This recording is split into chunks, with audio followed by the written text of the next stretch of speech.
you tell us what you're doing today in D.C.? They've had 11 hearings where they demonize me and lie about me and make up all this outrageous crap. I'm a Russian agent, I'm a racist, that all this other stuff. So I came here to let them know, in America, when you have hearings about somebody or someone, you're supposed to have them there. So they call me the king of fake news because I'm effective and tell the truth. They're a pack of liars. The Democrats are openly calling for the end of the First Amendment, targeting conservatives, libertarians, Christians, nationalists, free marketers, Renaissance folks. And so I'm going to start coming to these hearings where they demonize me because I've requested to be at these hearings. I noticed they only attacked me a few times today because I was here. Usually it's constant. And then Marco Rubio threatened to physically attack me for no reason. I mean, this is a political class running scared, a bunch of chicken neck political peacocks, a corrupt establishment, and thank God Trump's exposing the censorship. Things are changing as usual, but at the moment there's a concern that our First Amendment is in jeopardy, and people are pissed. This country's coming back from the dead, the political class knows it, and I'm honored to be ground zero of the first big band because it woke everybody up, and the antitrust suits and everything else are coming, and these big tech companies are on notice. America's back. CNN and the Democrats, are destroying the First Amendment and needs to be stood up against. Mr. Dorsey, when can I have my verification back? Obama set up a CIA office to shut down independent press in the U.S. I am a journalist. So there you go, ladies and gentlemen. Obama set up a CIA office before he left to shut down independent populist media in the U.S. And Trump knows it. He's getting ready to sign an executive order reversing it to the Defense Authorization Act. Watch. So that's the reality of what's going on. I told you it was a bait and switch. That's how media operates. Information wars, troll bots, informants, and whistleblowers. There's something wrong with the news today, and it appears as if all the world really is a stage. Politicians have spun the news for centuries, but it's different now. The internet forces us all to pay attention. These issues had us thinking. Maybe focusing on the mainstream and casting alternative media aside is like seeing the world through a small window.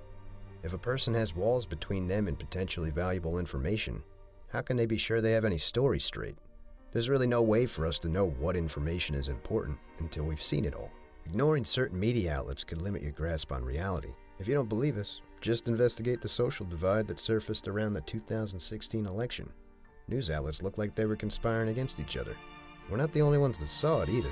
The White House communication staff has to believe they are now at a state of war. This is war. Attacking our network. I just want to ask you, sir. I'm changing it from fake news, though. Doesn't that undermine... Very fake news. I know, but aren't you... In 1948, the Smith-Mundt Act was signed by Harry Truman.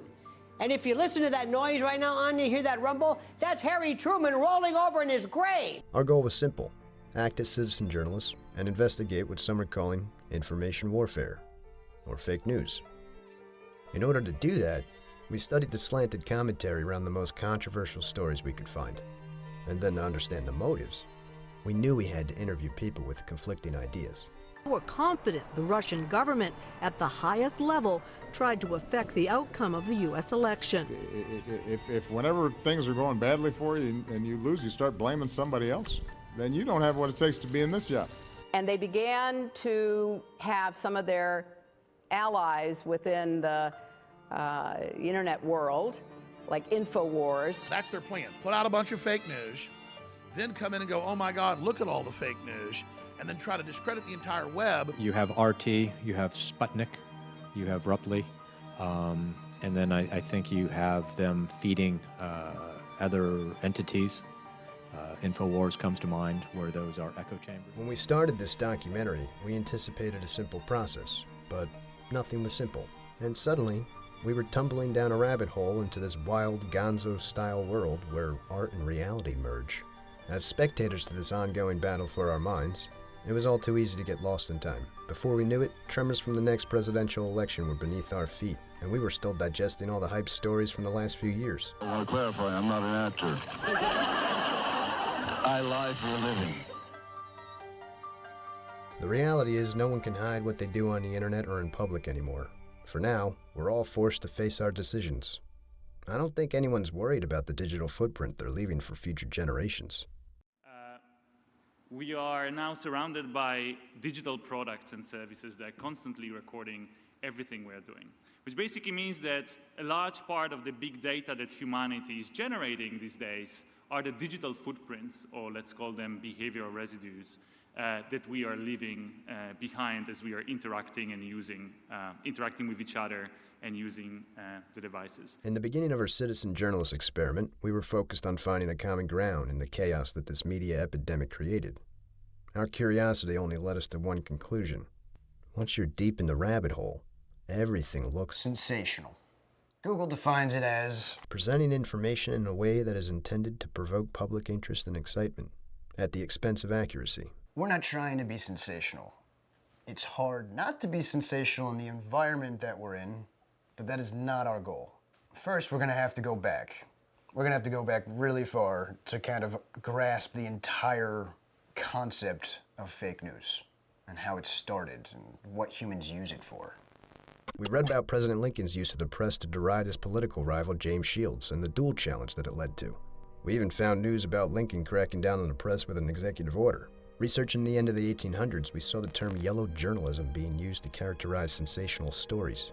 And yeah, that means fake news is old news. Trends continued into the 1900s, but we noticed the concept of propaganda became more of a science, and there were three men that stuck out as the founders.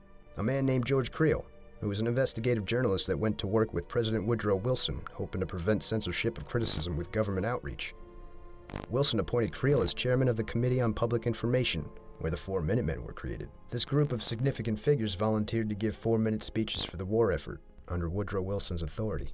Walter Lippmann, another advisor to Wilson, was a major critic of the press. He philosophized about journalists being biased and what it could do to public opinion. Then there was the famous Edward Bernays, nephew of Sigmund Freud, who left the Committee on Public Information and started a business around public relations. Insight from Bernays helped us comprehend how U.S. lawmakers are handling the way we exchange information. But I'm afraid this man could have never predicted how technology would change the game. Like the Allies harnessing the power of an atom to confront a superpower in World War II. The internet has given the average person the ability to confront the highest levels of power today.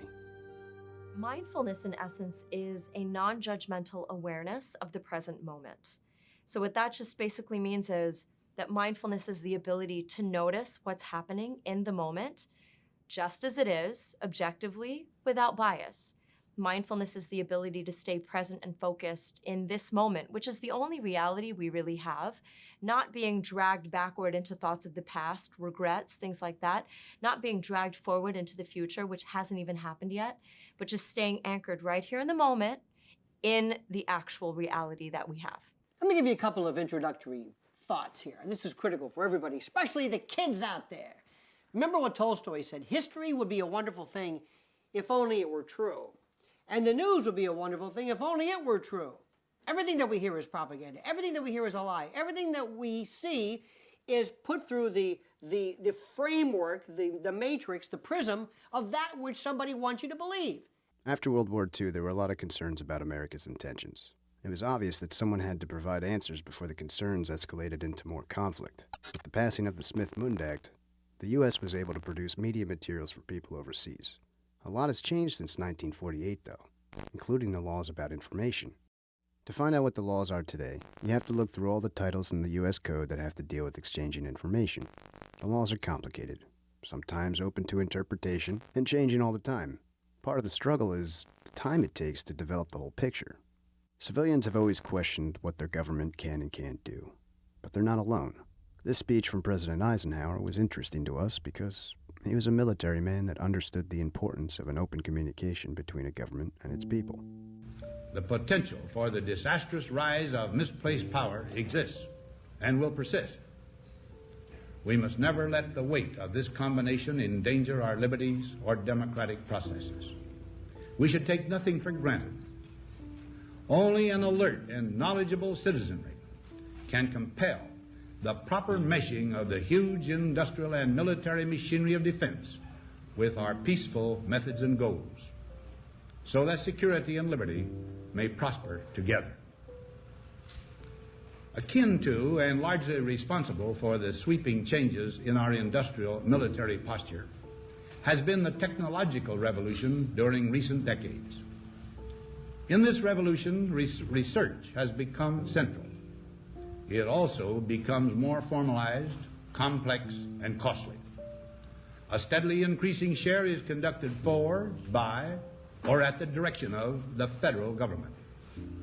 Today, the solitary inventor, tinkering in his shop, has been overshadowed by task forces of scientists in laboratories and testing fields.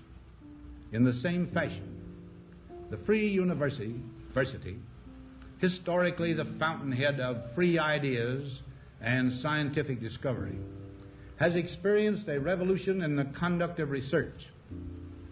Partly because of the huge costs involved, a government contract becomes virtually a substitute for intellectual curiosity. For every old blackboard, there are now hundreds of new electronic computers. The prospect of domination of the nation's scholars by federal employment, project allocations, and the power of money is ever present and is gravely to be regarded.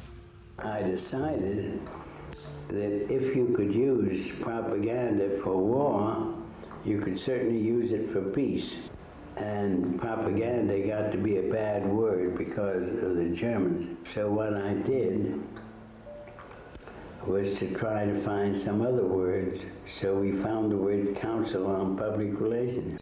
Digging through American history to find examples of propaganda, we saw stories about CIA projects that supposedly influenced the media, stories of globalist movements joining forces, and theories that connect a CIA official named Cord Meyer Jr. to all of it. It's easy to get lost in stories surrounding Mr. Meyer. Apparently, his ex-wife had an affair with JFK before he was assassinated, and she was killed a year later.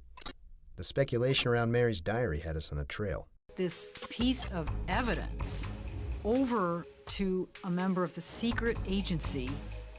There was going to be a trial of a man for this murder, and this was a piece of evidence, essentially, that he handed over to James Angleton. So Tony gave the diary to James Angleton. Yep. I'm trying to get it as a statement from you. Yeah, well, I don't want to give it as a statement from me. While Cord was writing Peace or Anarchy, the world feared atomic bombs being unleashed in the Cold War. Today, the world worries about disinformation stirring civil uprising. In either case, the focus is on winning hearts and minds. Why? Because whoever has that usually settles the overall conflict. It seemed Cord knew this, and may have even used it in his work. Diving into conspiracy theories around Meyer may seem pointless, but it opened our eyes to similarities between his day and ours. Meyer was also tied to a group called the United World Federalists after the war, and some say that group was supposed to be linked to a modern group called the World Federalist Association, or Citizens for Global Solutions. His literary skills, combined with his impressive career as a high-ranking intelligence official, gave him great influence. His ideas sparked questions. Which is better to preserve the future of mankind? A world governed by one body, or a world of sovereign nations? If there was anybody in my generation that I can think of that looked like a promising leader, it was Cord Meyer. He looked to me as if he was going to be the spokesman for my generation. All right, let's figure this out. Why is globalization a topic of Cord's day and ours? Why do people fear organizations that strive to govern on a global basis? Well, Cord's activities in the 50s were pretty mysterious, kind of like the activities of the people in his position today. I don't know. Perhaps it has something to do with the claims that these globalists infiltrate and use activist groups to change public opinion. First, we Americans are going to have to yield up some of our sovereignty. That's going to be, to many, a bitter pill. It would take a lot of courage, a lot of faith, a lot of persuasion to them to come along with us on this necessity. For more than a generation in America, it wasn't the news until Walter Cronkite told us it was the news. And people have rejected this foreign, nebulous corporate rule of things like the Trans-Pacific Partnership. So what are they going to do as people nationalistically wake up from Brazil to Spain to the United States, from leftist movements and right-wing movements, you name it, saying we want to be ruled by ourselves locally, we want to dictate our own destiny? There's questions to be asked about anyone's intentions, especially when they have power. What would drive important figures to push any group's agenda? Doctor, tell me again what the doctor is. What are we dealing with here? You're the father of public relations. What we're dealing with really is the concept that people will believe me more if you call me doctor. Oh, I see. Public relations embraces what I call the engineering of consent based on Thomas Jefferson's principle that in a democratic society, everything depends on the consent of the people. So, you know, psychology and the news are married, right? What we receive, you know, we take into our psyche and react accordingly. And then there's this thing called groupthink, right? So it's like wildfire, right? One spark in a lot of dry area starts this fire, and that's what happens in particular with social media and how we share. So we receive this news, we have an emotional reaction, and we hit the share button. And then the next person, who's a trusted, you know, accomplice, friend, whatever it is, sees what we're sharing, and they're like, oh my God, they shared it, they hit share. That's how it spreads like wildfire. And this groupthink idea comes in where, you know, then we all start thinking that what's being shared is the truth. It was back in the 1980s when I was very actively involved doing mergers and takeover work and publicly covered big transactions that got a lot of news media. And I would be in the boardrooms and meeting with the top CEOs of these transactions. And what was reported in the newspaper as inside dope on what was really going on with these transactions was 100% wrong. Day after day after day. I was in the room. The next day, I'd look at the Wall Street Journal or the New York Times business section, and they'd be discussing a transaction that bore no resemblance to what I knew was actually going on. It's possible to be propagandized and indoctrinated into a kind of nationalistic and American exceptionalist narrative at a very young age. As soon as you start learning English. Yuri Bezmenov was a KGB agent that defected to the West during the Cold War. He informed the world that most of Soviet military efforts were focused on subversion. While speaking with Max, we thought about how subversion methods could be surfacing in America today. The highest art of warfare is not to fight at all, but to subvert anything of value in the country of your enemy. To such an extent that despite of the abundance of information, no one is able to come to sensible conclusions in the interests of defending themselves, their families, their community, and their country. But throughout my childhood, I was being exposed to propaganda. I grew up during the Cold War. I began to develop some critical detachment. For example, when I saw an advertisement about Ronald Reagan's so-called peace shield, which is when he wanted to ramp up Pentagon spending and have a space gun that would shoot down Soviet missiles. This was part of the neoconservative push for a defense buildup, and he had this cartoon commercial that would come on, and I was just a kid, but it was such obvious propaganda to me. The first stage of subversion is the process which is called basically demoralization. It takes from 15 to 20 years to demoralize a nation. Why that many years? Because this is the minimum number of years which requires to educate one generation of students in the country of your enemy, exposed to the ideology of the enemy. It is somewhat of a catch-22 for me to admit that we're a demoralized nation. Given that I have studied positive psychology, I'm a positive psychology practitioner, and I work a lot with mindfulness, inherently I have an optimistic view to the world and the direction in which we're going. But of course, that's predicated upon the fact that we're all on board with practicing the tenets of mindfulness and positive psychology in the first place. After the Cold War, I think propaganda really began to refine itself. The idea of this kind of new world order that George H.W. Bush was pushing. This is not, as Saddam Hussein would have it, the United States against Iraq. It is Iraq against the world. As an adolescent, I thought, that sounds pretty good. I didn't question the narrative of the first Gulf War. That was the first time I was exposed to 24/7 news. On CNN, you would see footage of smart bombs. It's like, what are the smart bombs? I'm now going to show you a picture of the luckiest man in Iraq on this particular day. Keep your eye on the crosshairs. Right there. Look at here. Right through the crosshairs. And now in his rearview mirror. I didn't know at the time that the narrative we were hearing about babies being torn off their incubators by invading Iraqi troops into Kuwait was fake news. It was actually the witness who had supposedly seen this was the daughter of the Kuwaiti ambassador.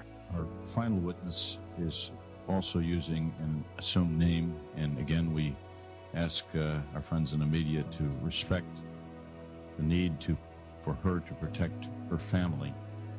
And we finally call on Naira to testify. Mr. Chairman and members of the committee, my name is Naira, and I just came out of Kuwait. My mother and I were in Kuwait on August 2nd for a peaceful summer holiday. My older sister had a baby on July 29th, and we wanted to spend some time in Kuwait with her. I only pray that none of my 10th grade classmates had a summer vacation like I did. I may have wished sometime that I could be an adult, that I could grow up quickly. What I saw happen to the children of Kuwait and to my country has changed my life forever. It has changed the life of all Kuwaitis, young and old. We are children no more. And the Kuwaiti ambassador had paid hundreds of millions of dollars to 40 public relations firms in Washington to spin out this story. Hill & Knowlton, the PR firm, and the Rendon Group managed to get every mainstream network to tell this horrible story of babies being ripped off their incubators. Then George H.W. Bush delivers the story to the American public, and we fell for it. And I remember being excited about this war and thinking that no civilians were being killed because we had smart bombs. The test we face is great, and so are the stakes. This is the first assault on the new world that we see, the first test of our mettle. Had we not responded to this first provocation with clarity of purpose, if we do not continue to demonstrate our determination, it would be a signal to actual and potential despots around the world. America and the world must defend common vital interests, and we will. For most of the American forces involved in the combat of the last 24 hours, this was their first experience facing live fire, and for most of us, it's very hard to know what they were going through. So tonight, NBC News has asked a group of men who do know what that's like, Vietnam veterans. What was it like when they faced combat for the first time? My name is Ted Patton. I was a draftee. I was with the 12th Evac, attached to the 25th Infantry in Cu Chi, Vietnam. It's a dirty way to die. It really took getting out of the 90s and having George W. Bush being elected president for me to start understanding the role of propaganda in pushing war, in protecting the oligarchy, and I had to start a process of looking back throughout my whole life and understanding how I'd been propagandized. The Saudi dissident who you referred to, Hossami bin Laden, he is, his father had 52 children from a number of different wives. He is worth several $100 million, according to Robin Wright, who wrote the piece for the LA Times. And she profiles how he turned against the Americans essentially as a result of Operation Desert Storm in 1990. Well, you know, there was a very interesting book written a couple of years ago by a journalist named Jonathan Whitney. It was called Endless Enemies. And his theory was that the United States foreign policy simply creates enemies wherever we go. And I think this is another example. When we intervene in the affairs of other countries and we shoot at people and people get shot at with American bullets and American weapons, we create enemies.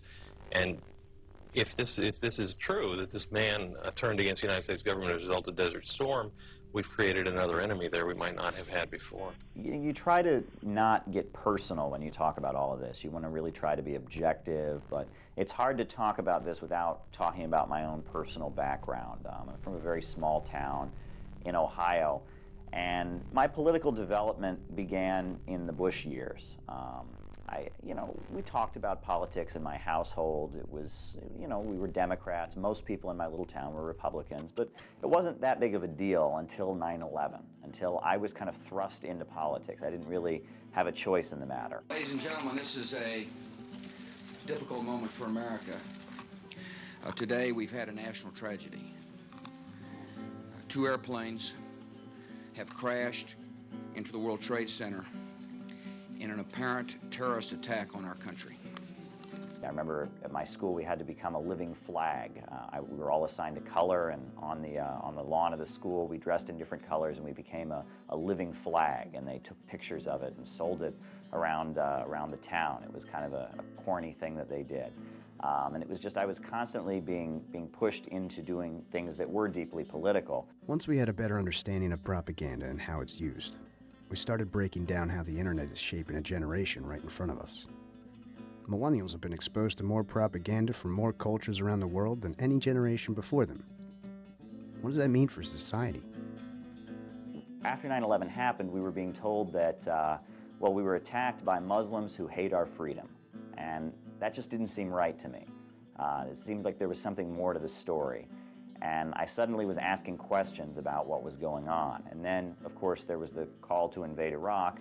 Secretary of State Powell will present information and intelligence about Iraq's illegal weapons programs, its attempts to hide those weapons from inspectors, and its links to terrorist groups. Let me take you inside that intelligence file and share with you what we know from eyewitness accounts.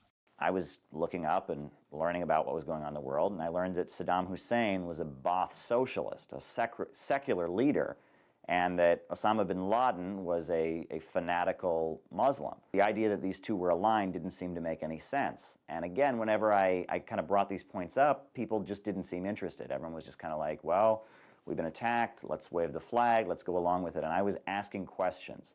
And that's when I started to realize that there was a lot that I was being told in the mainstream media that didn't seem accurate, and it was in that context of kind of having politics thrust onto me, being encouraged to just, constantly be shouting support our troops and wave the flag after 9/11, and I was just being forced to ask questions.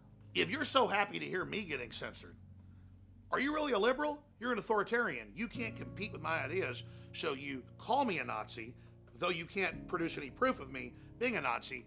In fact, it's the contrary. You want to censor me because there's footage of me 20 years ago and 15 years ago protesting the Aryan Nations and KKK. That's the kind of videos you censor of mine, because you want to put out the straw man of Alex Jones so you can destroy that person's character and assassinate who I am, but you don't want to actually go after who I am. So it's the last bastion of traitors, the last bastion of tyrants and authoritarians try to censor. Glad that you could join us today for this Wednesday, July 25th, 2001 broadcast. Tyranny is enveloping the globe, and the United States is a shining jewel the globalists want to bring down, and they will use terrorism as the pretext to get it done. Saddam Hussein is a homicidal dictator who is addicted to weapons of mass destruction. We're aware of who the terrorists are if you pull this. This can stop this Hitlerian Reichstag event. And I won't want you to believe Alex Jones. With people everywhere publishing their thoughts about America on the web, suspicions grew around the message we were sending to the world. All of a sudden, these concerns were the focus on alternative media platforms, and corporate news had competition, which meant the narrative couldn't be controlled. In the 80s, running the Mujahideen War, his family builds all the military bases over in Saudi Arabia right now, sits on the board of Iridium Satellite. Saddam Hussein and al-Qaeda share the same goal. Boogeyman, this Orwellian phony system. A big part of the solution, after you research all the government terrorism and check out what I'm saying is true, call the White House and tell them, we know the government's planning terrorism. We know Oklahoma City and World Trade Center was terrorism. We know the Joint Chiefs of Staff wanted to blow up airliners, Baltimore Sun. If you do it, we're going to blame you because we know who's up to it. Or if you let some terrorist group do it, like the World Trade Center, we know who to blame. And you could save the planet. 9/11 was a major turning point for the world. Our sovereignty was threatened when we traded privacy for security. Hunter S. Thompson offers an important perspective to consider. And then they have this argument, well, if you want to criticize like that, you're making fun of the victims or people who died in the disastrous crashes. I'm still not sure who did that. And I think there's a lot more to it than we have been allowed to know over here. The media is not doesn't reflect world opinion or even a larger, more intelligent opinion over here. It's just this drumbeat of celebrity worship and child funerals and hooded prisoners being led around Guantanamo. No, I'm very disturbed about the civil rights implications of this, and everybody should be. In the 90s, people thought the internet could be ignored. The Drudge Report changed that when they ran the Monica Lewinsky story. I didn't have the internet back then, but I'd bet the people that did weren't expecting Drudge's website to be the first to break that news. As the first guy who has made a name for himself on the internet, I've been invited to more and more high-tone gatherings such as this. The last being a conference on internet and society and some word I couldn't pronounce up at Harvard a week ago. And I mention this not just to blow my own horn, but to make a point. Exalted minds, the panelists in the audience whose average IQ exceeds the Dow Jones, didn't appear to have a clue what this internet's going to do, what we're going to make of it, what this is all going to turn into. But I have glimpses. And sometimes deep in the middle of the night, I tell them to Bill Paley. We have entered an era vibrating with the din of small voices. Every citizen can be a reporter, can take on the powers that be. Drudge's speech made us realize the world seemed bigger before the internet. With everyone and everything connecting, we entered a period of adjustment, where cultures, government, and ideologies blended into something new. Jeremy does a good job pointing out some of the issues this adjustment period brought on. There is a war on journalism right now. And in some countries, like Mexico, it comes in the form of journalists being assassinated on an almost weekly basis. The Justice Department had collected phone logs for 20 telephone lines used by more than 100 reporters and editors. Prosecutors also subpoenaed and seized cell phone records of several AP journalists. When a journalist is killed, the news dies too. A whole society can be forgotten simply because there is no one left to tell their stories. Tice disappeared outside Damascus in 2012. As the internet fills with new journalists, the search for news leads investigators into the shadows, where they inevitably uncover stories that prompt retaliation. And because we're in a world where people are killed over secrets, sources are hard to come by. When all accountability is gone, reality is compromised. A scathing new report blasting the Obama administration's treatment of journalists. The 30-page report written by a former Washington Post executive editor. Transparency and the rule of law will be the touchstones of this presidency. Mainstream media, the sock puppet, rodeo clown. You know what a rodeo clown is? Remember what the rodeo clown is? A rodeo clown is the guy that went out and tried to save the bull rider when he was thrown. And as the advancing bull is about to squash this guy, the rodeo clown comes out and says, "Hey, over here, look." And he distracts. When all three branches of the government are colluding against the interests of the people, it's the responsibility of journalists and journalism at large to hold them accountable. What motivates a person to dedicate their time to research that may or may not show return? Is it because getting it right can be so rewarding? I've realized that you need to care to be a journalist. You need to care about the effects of something. Anything. In fact, if you care about the effects of something, you should be a journalist, even if it's just for one story. I was contacted by a major figure within Anonymous, somebody who had been responsible in part for setting in motion the massive protests against the Church of Scientology back at the beginning of 2010. I had written an article about Anonymous for Huffington Post. They had recently attacked the Australian government in protest of internet censorship legislation. And it was an effective campaign, just as the Scientology thing had been. And I predicted that this was something new and important, that this was the very first manifestation of what we would see throughout the 21st century, emergent civilian processes at war with institutional systems, and that eventually these processes would be able to overcome these systems. You know, the Stratfor emails were taken from Stratfor by a couple of associates of mine back in December. And after there was some discussion about what to do with them, whether to release them all 5.2 million of them into the public, as had been the case with early releases like H.B. Gary. H.B. Gary is an intelligence contracting firm. It's one of hundreds, perhaps, private firms, oftentimes staffed with former military, former intelligence officials, a lot of software engineers, that cater to the U.S. governments and other states, and also cater to corporations. in the market of black ops, surveillance, espionage, disinformation campaigns. A bunch more things have been gleaned by people I know and by some of my people within Project PM and others just out there who are kind of, I guess we're all sort of engaging in one of these crowdsourced sort of investigation campaigns. And these guys apparently have access to top secret information. You know, it's a little bit better than what you read in the normal newspaper, but it's not classified information.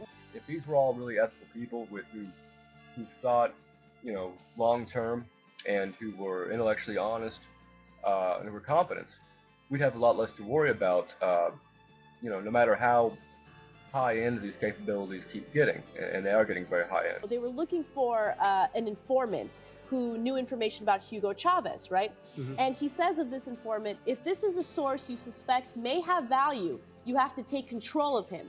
Control means financial, sexual, or psychological control to the point where he would reveal his sourcing and be tasked. Some of them sound like conspiracy theory stuff.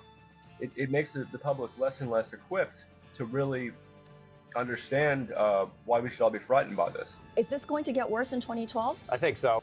I've just never seen any single indication whatsoever that hasn't increased my concern about what's going on in this wider surveillance, data mining, propaganda industry. President Obama has been absolutely vigilant in going after whistleblowers. He said he would protect them during the campaign. It's been the exact opposite. He has filed more Espionage Act charges than the rest of the presidents combined. And you don't have to have a journalism degree or some J school sheepskin to be able to tell the truth. And right now, as we speak, all over the world, in apartments and homes and basements, that's right, with great production facilities, there are young people and old people and people of every texture there is. Everybody on the phylogenetic tree, they're all putting out news. And it scares the hell out of the CNNs and the MSDNZs and others. In my gut, studying history, I've known that as the establishment corrupted the media and journalism so much to become its tool of propaganda, that it would make itself obsolete, and that into that vacuum would come a new renaissance or a whole new wave of journalists, pundits, and just people seeing the world for what it really was from their perspective, not putting it through a political or even a cultural filter. And now with the internet, it's given people this incredible opportunity to express themselves in billions of different ways. And there's no way that the big four networks can compete with that now. I mean, just a few years ago, you'd see the nightly news on all four networks with the same stories in the same order with the same script.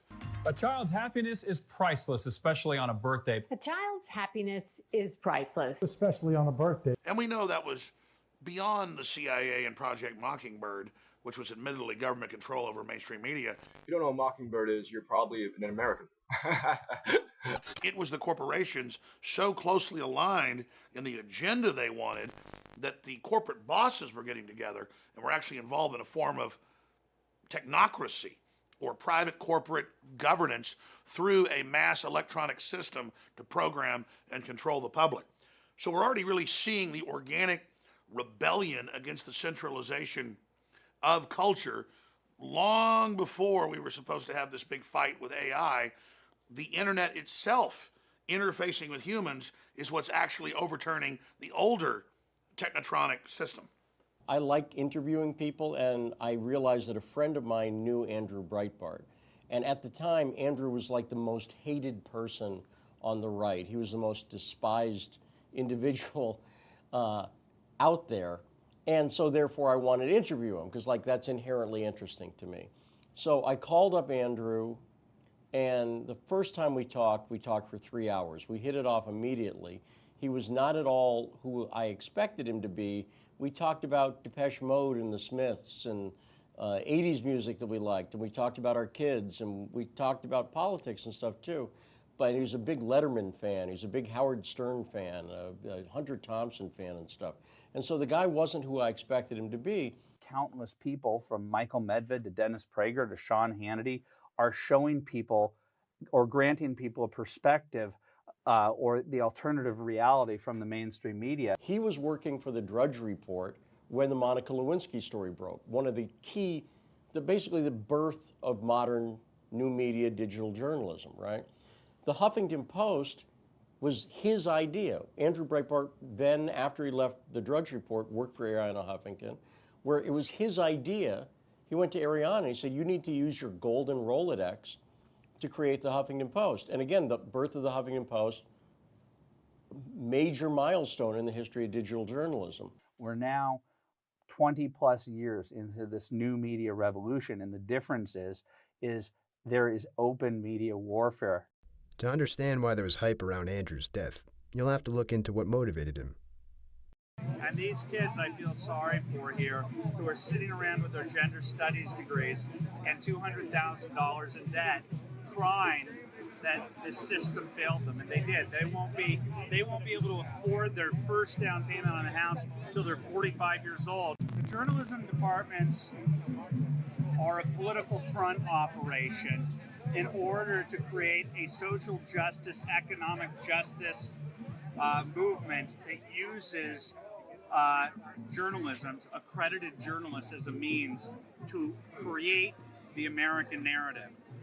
It is a racket. Journalism school in this country is, for the most part, a racket. I wanted to be a revolutionary more than a journalist. I was kind of an unusual child, and I read the works of Alexander Berkman and Emmett Goldman, a couple of the early anarchist revolutionaries in the early 20th century.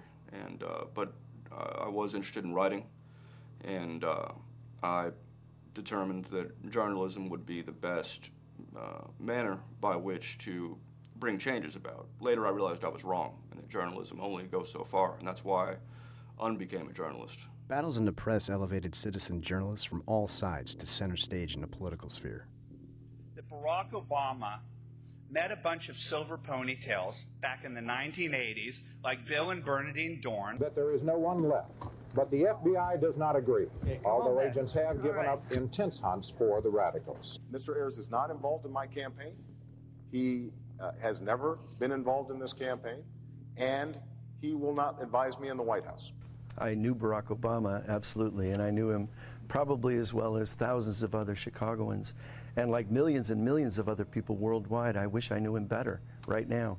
But thousands of people were not asked to help start his political career in their home. They had real money from real capitalists who gave it on to their children and their children's children, and then they become communists. Barack Obama is a radical. We should not be afraid to say that. The same new media that he'd helped create spread fake news lies about his death. Andrew Breitbart had a congenital heart condition. He'd been in the hospital a year before for the heart condition. I knew about it. A number of people knew about it. Sean Hannity knew about it and talked about it after Andrew's death. I talked to Andrew 3 hours before he died. One of the things he said to me in that phone call was that he'd had a heart pang on a plane the night before. He didn't know what it was at the time, and I didn't know what it was at the time. What he said was, he said, I was on a plane last night, and I felt something weird in my heart. He said, I think it's all the arrows I take getting attacked for people. That was one of the last things he said to me. Of course, alternative and mainstream media are both just as guilty of yellow journalism. So it can be impossible to get the whole truth from anywhere. Where's the line between speculation and manipulation? Sometimes questions are valid, sometimes they're not. There's people that believe censoring is the only way to prevent someone from influencing the public with false information. But doing that limits our ability to prevent the corruption of those that have the power to silence others. Mistakes are often the result of great intentions. No argument there. But I'd say it's kind of hard to prove intentions. Some theories circulating on the internet are easy to disprove. All others raise major questions. You know, it's this paranoid tendency psychologically that we have. When we don't have the answers, we make up stories. That's suspicion, that's paranoia. So, you know, the one thing that we can do for ourselves is to be able to hold space for the fact that the people we put into power are humans, right? They're humans just like us. Somehow, you know, with power, we assume comes this God complex, right? But What is that about? That's not rational. They're still human, and we need to hold space for the fact that they're going to act in human ways, which also means making mistakes. We all need to ask questions. But what are we supposed to do when asking gets us in trouble? Would a government official really use their powers to go after a journalist? We have the Pentagon spokesperson, which General McChrystal was, at the time of the invasion of Iraq, telling me we totally co-opted the media on that one. Hastings wrote the Rolling Stone article with General Stanley McChrystal's remarks about the Afghanistan war. I think it's clear that the article in which he and his team appeared showed poor judgment. Soon after its release, President Obama was accepting General McChrystal's resignation. Now I can imagine Hastings was hated for his work, but he was protected by the First Amendment. The question is, have we learned from that? And sadly, I don't know if we have. WikiLeaks says Michael Hastings contacted WikiLeaks lawyer Jennifer Robinson just a few hours before he died. He was seen looking under his car with his brother. It's hard to ignore these interviews with Joe Biggs. He seemed genuinely concerned with the events surrounding Hastings' death, and his message sounded sincere, so we explored the possibility of foul play. You know how people are going to react to this. They're going to say that the tinfoil hat people think the government killed this journalist by taking over his car, doing something to his car, and the other people are going to say, so there are people who are going to say that's nuts. Your thoughts? But like I said, he's not someone that would be driving around erratically like that in the middle of the night. That just wasn't how he was.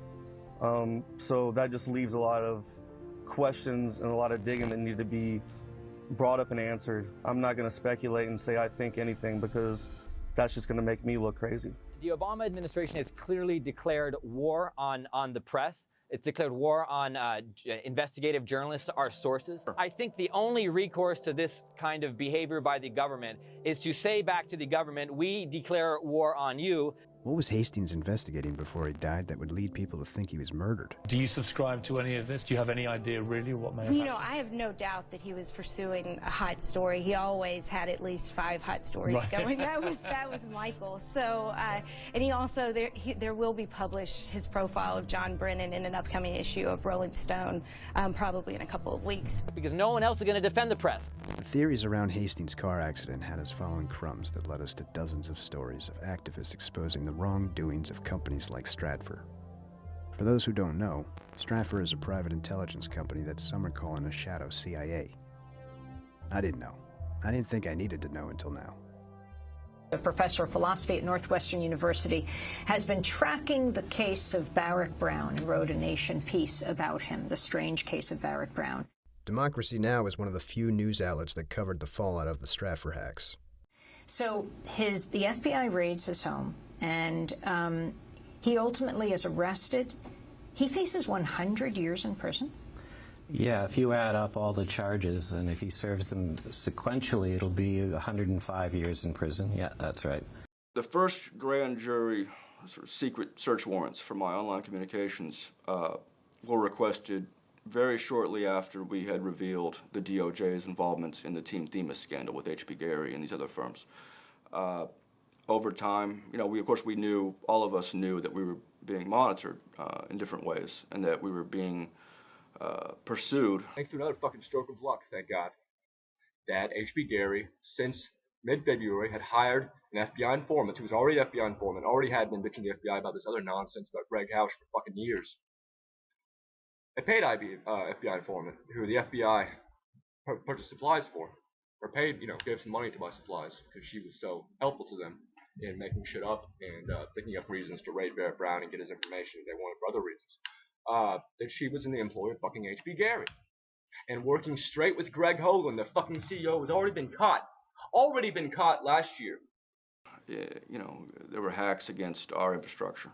There was weird disinformation campaigns, that kind of thing. Later on, we found out from the Snowden emails that the GCHQ, one of Britain's intelligence services, had a nice big file of ideas on how they could go after Anonymous in different ways. And some of those stratagems laid out there kind of coincided with some of the stuff that had happened to me, certain kinds of phone attacks, for instance. And later on, the FBI, as they pursued me. We don't play all our hands like they do. Anyway, so that's why Robert Smith's life is over. So when I say his life is over, I don't say I'm gonna go kill him. But I'm gonna ruin his life and look into his fucking kids. Because Aaron Barr did the same thing. And he didn't get rated for it. How you like them apples? They put out a search warrant for my house and for my mother's house as well, and served that search warrant. And the search warrant listed for subjects of inquiry HB Gary, the same company we had exposed, In-Game Systems, another company that had been involved in that we'd exposed and which had later been found to have dealt in 0 days, controlling, for instance, airports in France for potential customers. And our website, echelon2.org, on which we compiled our information, and Project PM, the group that I was using to conduct this crowdsourced research. There was no mention of Stratfor, but months later, when they had already arrested me for threatening a federal agent. Oh, is Barrett getting fucking raided by the FBI? Holy shit! And they still needed something to justify the investigation. They listed my involvement in the Stratfor hack, which of course I hadn't actually hacked, not being a hacker. Those are the charges I was actually dealt. And so many of those charges eventually were dropped by the government because they were nonsense. But this was enough to kind of show, even to the New York Times, even to sort of slow on the uptake outlets, that something was wrong here, that my entire prosecution had been retaliation for our work in exposing the DOJ's own practices. Stories like Barrett's definitely contribute to the rising number of activists butting heads with intelligence officials. What's going to happen when everyone loses faith? You know, I really did not anticipate the attempt of censorship through this entire fake news rubric, but it's really kind of logical. Prior to the technological advances that meant that most Americans got their political information through a computer device, and therefore through the internet, ABC, NBC, CBS, and then later CNN and Fox had a monopoly, a stranglehold on the dissemination of political information. It was only because of the technological advances and the internet that you had the rise in a vibrant, robust alternative media. Wake up, people. I guess it was 4 years ago, 2012, in the presidential contest, I was supporting Governor Gary Johnson, the former governor of New Mexico, who was the Libertarian Party nominee. Despite the fact that I have spent a lifetime as a Republican, had a long sentimental attachment to the old Republican Party of Barry Goldwater, the party of small government, lower taxes, strong national defense, the nomination of Mitt Romney convinced me that that party no longer existed. And I joined the Libertarians. During that campaign, I saw Alex Jones' coverage and a great interview he did with Governor Johnson, and I became a fan. What's your take on the debate last night? I mean, you obviously wanted to be there, but I guess the two-party system kept you out. We actually first met at the 50th anniversary of the JFK assassination in Dallas. It really wasn't until 2016 that we became compatriots and fellow warriors in the info wars, because Alex Jones very early recognized the independence and the outsider nature of Donald Trump's candidacy. People like Roger. He's a tough cookie, I will tell you that, but people like him. But he's been so loyal and so wonderful, and he is the one. He really wanted me to do this interview. Whether Trump is going to win or not, clearly the big corporate money from both political parties that had a monopoly for the last 100 years was betting on Hillary and Jeb Bush early on. An official announcement coming from Hillary Clinton. I'm a candidate for President of the United States of America. I am officially running for President of the United States. I know what you're saying. I know he's nobody's favorite. I understand this. But understand what he did. He beat 16 of the best and the brightest and the, well, not the brightest, but the best and the most moneyed Republicans they had. He kicked their ass. Do you understand that? He wiped them out. I don't mean he just won. I mean he destroyed them. And Hillary. And Bernie Sanders. And everyone. And he had nobody. He didn't have the media. He didn't have anybody. He had these things called, oh, what's the word? Oh, yes, voters. I was just about as dumb as everybody. I assumed it was a foregone conclusion that Hillary Clinton and Jeb Bush were going to have the clash of Democratic and Republican dynasties, and it was going to be boring. And especially boring for people like us, whose job it is to comment on it. Raise your hand now if you won't make that pledge tonight. Boy, that sounds pretty stupid now, doesn't it? I should have used 2 accounts, one for personal, one for work-related emails. There's a genuine risk here that she's not as strong a month or 2 from now. I want to talk not about my emails. War should be the last resort. For every poll we have with an overwhelming majority saying that Bernie Sanders had a massive win, you have a headline on a newspaper, on our website, saying, no, it was Hillary Clinton's night. People wonder if fake news changed the election. It probably did. It always does. It's just really hard to prove. Just like it's really hard to prove something was hacked after the evidence was played with. Before the Hillary-Trump accusations were flying, there were rumors of hacking within the DNC. The data breach resulted in the hiring of CrowdStrike to examine their servers, instead of the FBI, even after the FBI's numerous requests. Why? An independent investigation about all of the breaches that have occurred from day one in this campaign, because I am not convinced that information from our campaign may not have ended up in her campaign. Don't know that. Last point. When we saw the breach 2 months ago, we didn't run into the media and make a big deal about it. I really wanted to see the two-party duopoly, the Clintons, the Bushes, have to fight hard for an election, but also I didn't want to see either of them succeed. And it wasn't about politics, left, right, Democrat, Republican. It was more about the idea of the establishment and the forces in the media and in politics dictating to the people what they needed to vote for, who they needed to vote for, and how they received their news. Watching the primaries was gut-wrenching. People left common sense and understanding behind that take sides and fight for their candidate. Absorbed by whatever reality their group was promoting, they shut down, ignoring any opposition to their thoughts. Why were so many people ignoring the issues that other people were focused on? Maybe Yuri has an answer. A person who was demoralized is unable to assess true information. The facts tell nothing to him. I did not vote for Trump. I don't agree with him on a lot of issues, police brutality, immigration. I'm just not with him at all. We're going to build the wall. We have no choice. The fact that he was upsetting the apple cart was something that made him very, very appealing to me. I have read so much about the emails. Folks, honestly, she's guilty as hell. Almost every day there was another story that was focused on sculpting our opinions. Years later, questions still remain. What really happened with Russia? June 14th, 2016, the Washington Post publishes the first article that breaks the Trump-Russia story. Russian-affiliated hackers were inside their network. We get some insight on how this happened and why from Dmitry Alperovich. He's the founder of CrowdStrike. The reports from CrowdStrike about the DNC hack had us anticipating the next Red Scare. The reports were confusing and left a lot of people wondering what Fancy and Cozy Bear actually were. They'd done dozens of events. This is according to CrowdStrike. In none of those hacks had they created an entity with a WordPress account and a Twitter account like Guccifer 2. I first contacted Guccifer 2 in July of 2016. They got back to me a couple weeks later. Very talkative. Hi, would you like some data? Here you go, here's some data. So I still have no idea who Guccifer 2 was, but I don't think now, and I never thought, that it was any foreign power. I don't think it was Russia. I don't think it was any foreign power, because none of the way they acted, whoever Guccifer 2 is, fit what I would expect an intelligence agency to act like.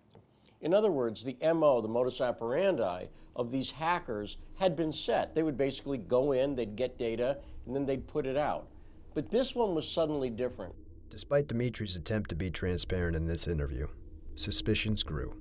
I can't help but think how the announcement of an official FBI investigation could have prevented all the speculation. We're able to get access to the communication service at the DNC, essentially giving them ability to monitor the email traffic that was going through those servers, and a completely separate actor that penetrated that network in April of this year and went straight for the research department at the Democratic National Committee, specifically looking for the opposition files on the Republican presidential candidate Donald Trump. The initial reason the CrowdStrike was brought in is there were accusations that Bernie Sanders people had basically hacked the DNC and had illegally gotten into the voter rolls. So the DNC hires CrowdStrike, they look into it, and sure enough, since they're working for the DNC, sure enough, CrowdStrike says, yes, the Bernie Sanders people did this. Now, you might remember Bernie Sanders had to literally sue the DNC during the primaries to get access to voter information. CrowdStrike, which is run by this Russian exile, anti-Putin Russian exile, Dmitry Alperovitch, and he's a fellow at the Atlantic Council, which is a think tank in Washington that's funded by the defense industry, and Viktor Pinchuk, the Ukrainian billionaire who also funded the Clinton Foundation. The Clinton Foundation is not a charity, it's a slush fund for grifters. It's a vehicle for the facilitation of multi-million-dollar bribes.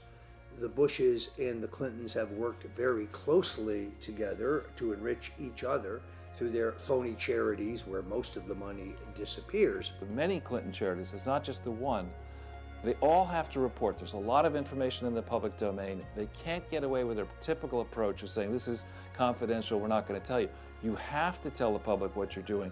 The reports they filed are all littered with errors, and the big question is not only why were the Clintons doing this, but why were regulators under the Bush administration and then under the Obama administration letting the Clinton Foundation frauds escalate into the enormous scale they now are of over $2 billion in declared revenues and possibly more than $100 billion in total undeclared activity. Every time we hear about the Clinton Foundation in the alternative media, back channels of the elite and globalist agendas come up. There's paranoia all over the internet about these powerful people trying to change the world behind closed doors. So at the end of the day, you know, I even know psychologists who understand that manipulation is a very effective tool to getting their clients to change their behaviors, right? To getting their patients to behave in a more optimal way. But ultimately, I think that that's treating our patients as if they're children, you know, and what we need to do for each other, and particularly with media and the way that we approach media, is to speak to people in a way that helps elevate them. Even if they don't understand everything, let's explain terms. You know, let's get on the same page. But at least then we're having an elevated discussion rather than I'm talking down to you or I'm manipulating you as if you're a child. If we take the time to explain details to each other instead of dismissing questions or leaving someone out of a conversation, we become closer and understand each other. Maybe people in power should think about this before they have secret meetings on tarmacs. At the time of Loretta Lynch and Bill Clinton's meeting, she was overseeing the FBI investigation into Hillary Clinton's emails. They claimed their meeting was strictly social and had nothing to do with the investigation. But the simple fact that those two are social fuels suspicions that Comey's report could have been influenced. Former President Bill Clinton was in town and met up with U.S. Attorney General Loretta Lynch. Lynch then told us there was no discussion of Benghazi, of State Department emails involving Hillary Clinton. From June to November 2016, there were so many major headlines that it became impossible to keep track of any current event. Information fell through the cracks. And this is really an arrogant declaration of independence against the rule of law. Although there is evidence of potential violations of the statutes regarding the handling of classified information, our judgment is that no reasonable prosecutor would bring such a case. This is not to suggest that in similar circumstances, a person who engaged in this activity would face no consequences. There were times in the campaign where I was kind of applauding for him, I must say. He lost the FBI primary. Bernie, my poor Bernie. So you have a rogue email system set up before she took the oath of office. Thousands of what we now know to be classified emails, some of which were classified at the time. One of her more frequent email comrades was in fact hacked, and you don't know whether or not she was. And this scheme took place over a long period of time and resulted in the destruction of public records, and yet you say there is insufficient evidence of intent. You say she was extremely careless, but not intentionally so. Positions of power have a tendency to draw narcissists in because those kinds of personalities covet power. You know, they love power, they love to hold on to that power, and the ego is very strong in those personalities. So they get a rush, they get a real sort of adrenaline thing happening in their bodies around holding power and actually knowing that they're in a superior position and wielding that power to pander to those that are inferior, let's say. And it works both ways too, right? Because even if you're not a narcissist chasing power, you end up in a powerful position, some amount of narcissism inherently happens because now you've got people who are sort of playing to that God complex. So what comes next? What comes when the plans of the powerful don't work out? The next stage is destabilization. Radicalization of human relations. No more compromise. Fight, fight, fight. The normal, traditionally accepted relations are destabilized. All I know is that this must stop, this divisiveness. Hillary for prison, 2016. Right, that's not what Hillary can. No, I don't think so. Her bad instincts and her bad judgment. Something pointed out by Bernie Sanders. Let's review the record. Despite heavy opposition within the Republican Party, Trump's loyal followers stood by, eager to celebrate a new era in politics. What was it? Was it his promise to take on the elite?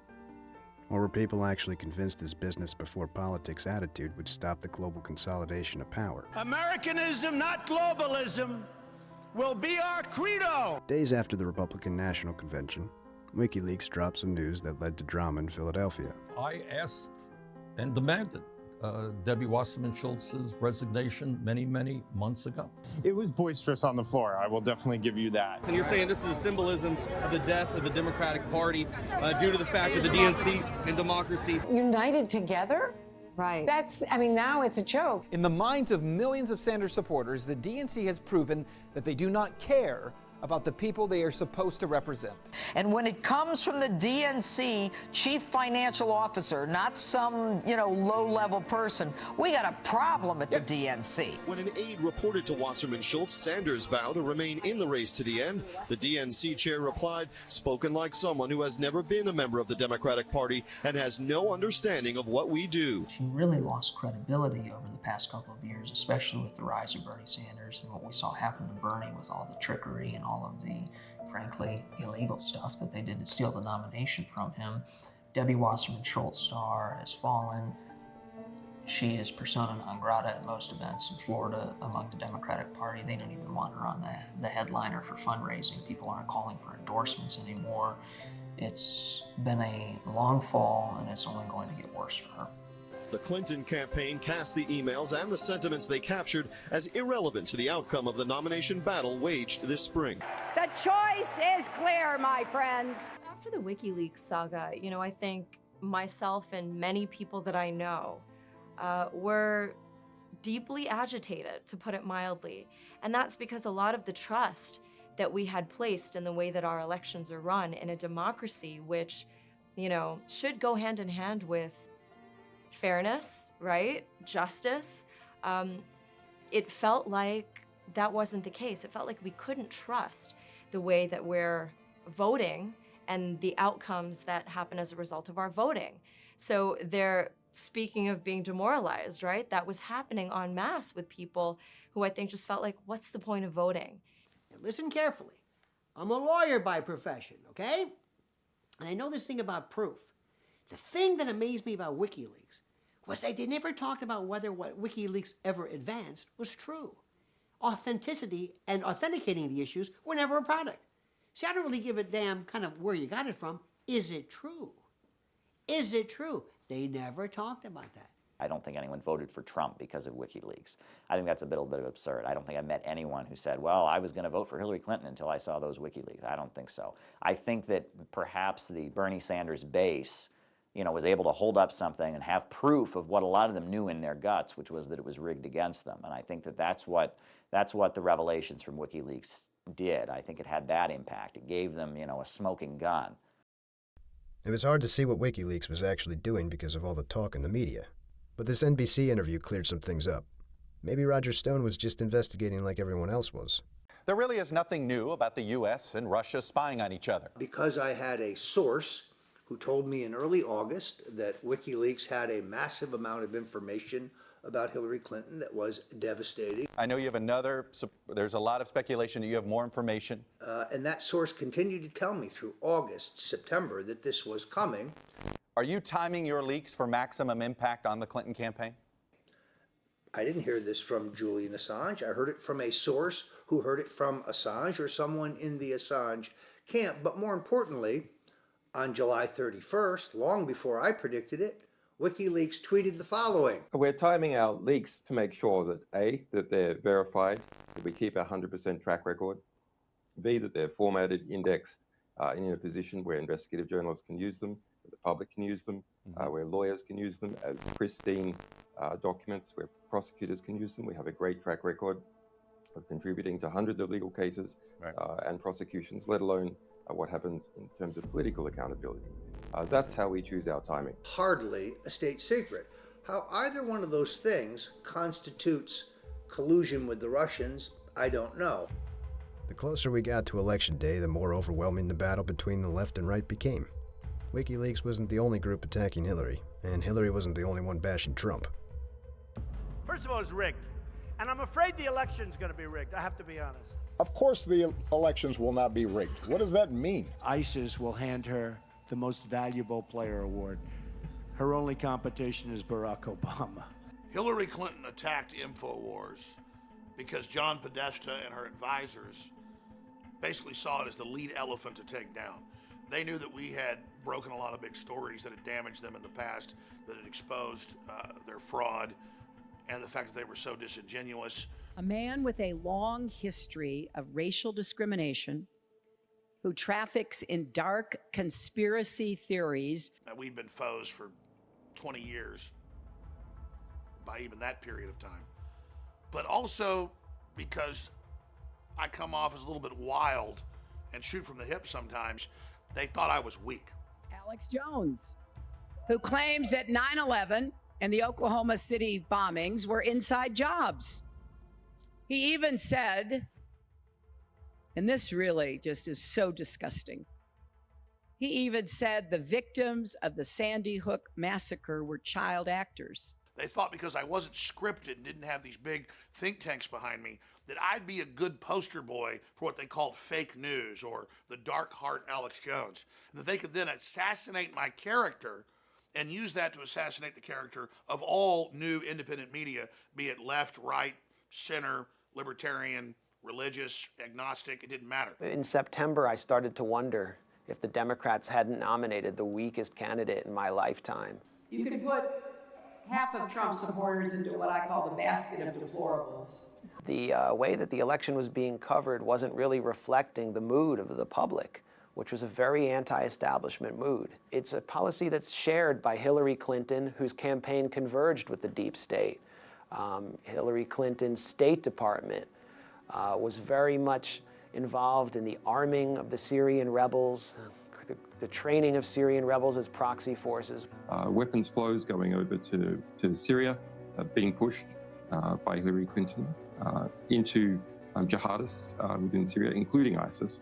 That's there in those emails. Well, I think you could start by looking at the positions that Mr. Trump has taken during the course of this campaign.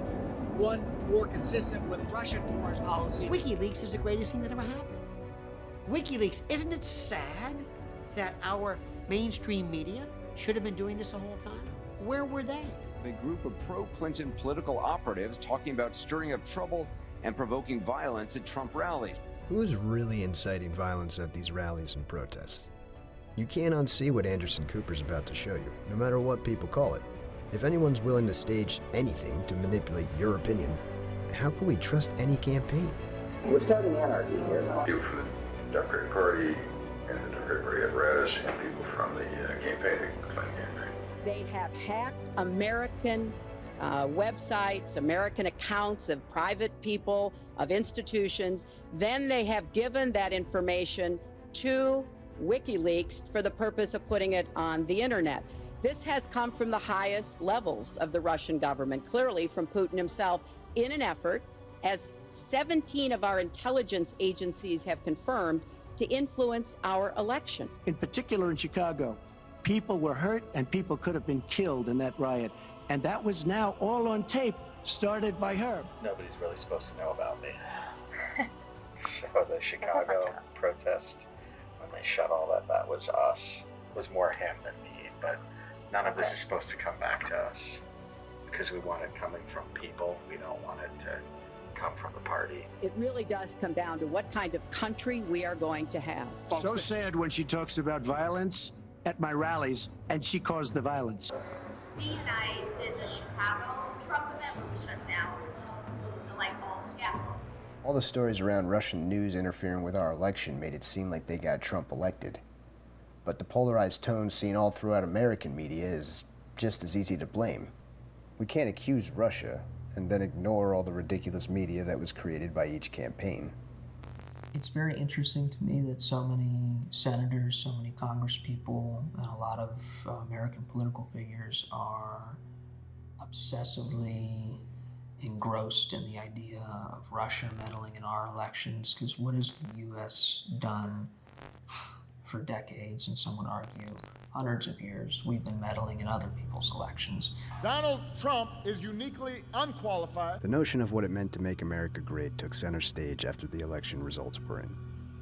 Millions flooded the streets and social media to voice their concerns for the future. Hillary to dispute the election. They're going to announce the Russians did it. We can now project the winner of the presidential race. He handed almost unlimited power to a fascist wannabe. I've just received a call from Secretary Clinton. At this point in time, the whole country is aware of fake news. They just don't know what news is fake and what isn't. Once the emotions diffused, the country started asking the question, how do we fix this?